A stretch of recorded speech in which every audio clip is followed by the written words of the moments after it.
ఏపీలో ఎన్నికలు సమీపిస్తున్న తరుణంలో కాకినాడలో పార్టీ చేరికలు ముమ్మరంగా కొనసాగుతున్నాయి. చేరికల్లో భాగంగా కాపు ఉద్యమ నేత ముద్రగడ పద్మనాభం మిథున్ రెడ్డి ఆధ్వర్యంలో వైసీపీలో చేరనున్నట్లు సమాచారం. పోటీ చేసే అవకాశం తనకు లేకపోయినా పార్టీలో చేరేందుకు ముద్రగడ సుముఖంగా ఉన్నట్టు తెలుస్తోంది.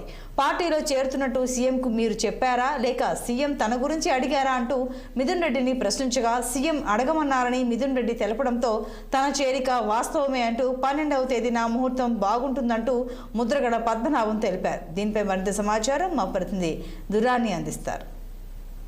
కాంగ్రెస్ పార్టీలో కాపు ఉద్యమ నేత ముద్రగడ పద్మనాభం చేరిక లాంఛనమే. ఎందుకంటే 12వ తేదీన ముద్రగడ పద్మనాభంను పార్టీలో చేర్చుకునేందుకు ప్రణాళిక సిద్ధం చేసినట్టుగా పార్టీ వర్గాల నుంచి అందుతుంది సమాచారం. ఈ విషయాన్ని నిన్న సాయంత్రం జక్కంపూడి గణేష్ అకస్మాత్తుగా ఆయన్ని ముద్రగడ పద్మనాభాన్ని కలవడం, రహస్య మంత్రాలను సాగించడంతో పాటు మిథున్ రెడ్డితో స్వయంగా ఫోన్లో మాట్లాడించారు. ఈ సందర్భంగా ముద్రగడ పద్మనాభం తనను జగన్మోహన్ రెడ్డి ఆహ్వానిస్తున్నారా లేకపోతే కేవలం లాంఛనంగా అడుగుతున్నారా అంటూ మిథున్ రెడ్డితో కన్ఫర్మ్ చేసుకునే ప్రయత్నం చేశారు. ఇందులో కోణంగా ముద్రగడ పద్మనాభం రాకను జగన్మోహన్ రెడ్డి స్వాగతిస్తున్నారని, పార్టీలో ప్రముఖ స్థానమే కల్పిస్తామని అనునయించే ప్రయత్నం చేశారు. ఇక్కడ దాకా కూడా పైకి కనిపించేదంతా ఇదే మాత్రం కనబడుతుంది విషయం. ఎందుకంటే ముద్రగడ పద్మనాభం పార్టీలోకి రావడానికి ఈ ఒక్క పాయింటే కనిపిస్తుంది. అయితే తెర వెనక మాత్రం జరిగిన తంతు పరిశీలిస్తే చాలా ఆశ్చర్యకరంగానే ఉంటుంది. ఎందుకంటే ముద్రగడ పద్మనాభాన్ని 3 పార్టీలు విస్మరించినాయి. అటేపు వైఎస్ఆర్ కాంగ్రెస్ కానీ, తెలుగుదేశం పార్టీ కానీ, జనసేన. తెలుగుదేశం పార్టీలో చేరేందుకు ఆయన అసలు ఏమాత్రం ఆసక్తి చూపలేదు. అని తెలుగుదేశాన్ని పక్కన తీసేస్తే కనుక వైఎస్ఆర్ కాంగ్రెస్ లో చేరికకు తొలుత ఆసక్తి చూపారు. అయితే వైఎస్ఆర్ కాంగ్రెస్ లో ఈ పార్టీలో చేరేందుకు సుముఖత చూపిన ఆ తర్వాత అనుకోని కారణాల వలన ముద్రగడ పద్మనాభాన్ని పక్కన పెట్టేశారు.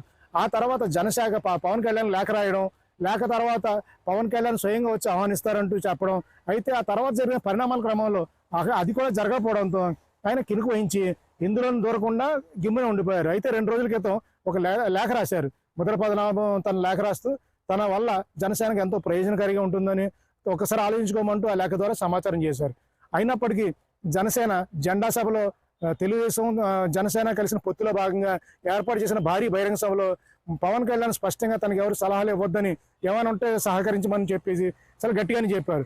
ఈ క్రమంలో ఇంకా జనసేన తలుపులు మూసుకుపోయినాయి అనుకున్న తరుణంలో జనసేన ఏ విధంగా పార్టీని దెబ్బతీయాలి అని వైఎస్ఆర్ కాంగ్రెస్ పార్టీ మాత్రం చాలా బలంగా ఆలోచించింది. ఈ కోణంలోనే చేగొండి హరిరామజోగయ్య సుపుత్రుడిని పార్టీలోకి తీసుకున్నారు. చేగొండి సూర్యప్రకాష్ని వైఎస్ఆర్ కాంగ్రెస్లో తీసుకొని పార్టీ ఎక్కడ కేటాయించేందుకు ప్రయత్నాలు జరిగినాయి.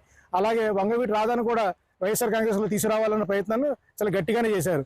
ఇటువంటి క్రమంలో ఇది ముద్రగడ పద్మనాభాన్ని కూడా పార్టీలో తీసుకొస్తే ఏ విధంగా ఉంటుందనే వ్యూహం రచించారు. అయితే ముద్రగడ పద్మనాభం అంది వచ్చిన అవకాశాన్ని వాడుకుంటున్నట్టుగానే సక్రమంగా చెప్పుకోవాలి. ఎందుకంటే ముద్రగడ పద్మనాభానికి ఇంటిపోరు ఎక్కువైంది.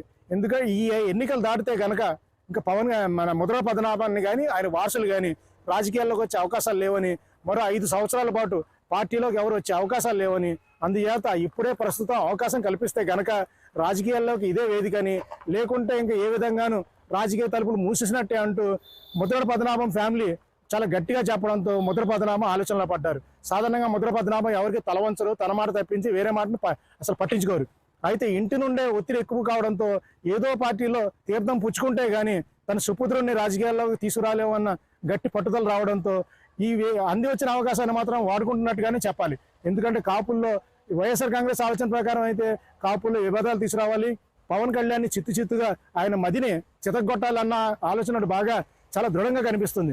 వైఎస్ఆర్ కాంగ్రెస్ పార్టీ తన మనోగతం నెరవేర్చుకుంటుందా లేకపోతే ముద్రగడ పద్మనాభం వ్యూహాత్మకంగా ఒక అడుగు ముందుకేశారా అన్న విషయాలు మాత్రం ఆలోచిస్తే చాలా స్పష్టంగా రాజకీయం ఎంత గమ్మత్తుగా ఉంటుందన్న విషయం మాత్రం మనందరికీ తెలియగానే తెలుస్తుంది. వీడియో జర్నలిస్ట్ చిన్నీతో నదీం ఖాన్ దురాని, కాకినాడ.